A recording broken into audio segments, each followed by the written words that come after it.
Добър вечер, скъпи гости! Благодарим ви, че сте тук с нас на тази прекрасна сцена. Благодарим на домакините, че ни приютиха в тази страхотна зала.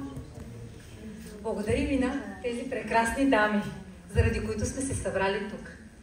За да правиш хорово изкуство, са ти необходими следните неща: традиция, хор, репертуар, среда, в която да съществува хорът, диригент и публика. В България тя съществува во веки веков. Основен елемент на хора са хористите. Тук вариантите са два. Аматьори, при които липсват професионални умения, но е съхранен възторгът от съприкосновението с музиката, и професионалисти, при който този възторг липсва. Ние сме от първия вид.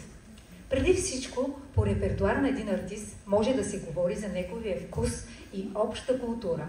Не съществува българска хорова традиция, без да бъдат привлечени за нейната кауза български композитори. Разбираща, подпомагаща среда. Няма по-подходяща среда от тази на българското читалище.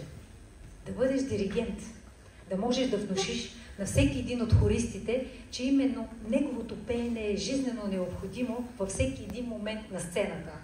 Да можеш да доведеш певците си до усещане за единение, като че ли всички се сливаме в едно единствено съзнание. Никак не е лесно. Единственият и дълбок смисъл, за да съществува една изкуство, е Негово величество публиката.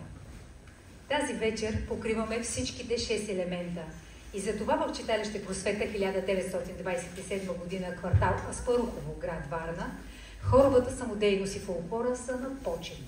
Още от първият хоров състав с ръководител Фотинка Телалова, при създаването на народен хор с дългогодишен диригент Нелия Лазарова, до днес трите формации, които обитават репетиционните зали на читалището, огласят коридорите му.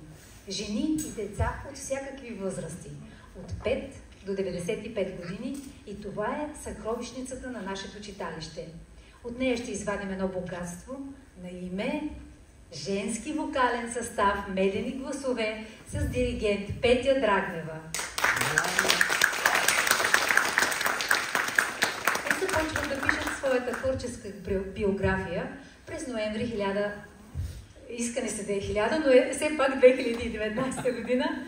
Най-младият по възраст вокален състав, в който участват жени, обединени от любовта към българският фолклор и изпълнявайки както песни от репертуара на професионални ансамбли в България, така и авторски песни, писани специално за тях. За недългия си творчески период са записани 2 видеоклипа, концерти и участие както в града и региона, награди от национални и международни конкурси и фестивали. На вашето внимание вокален състав "Медени гласове".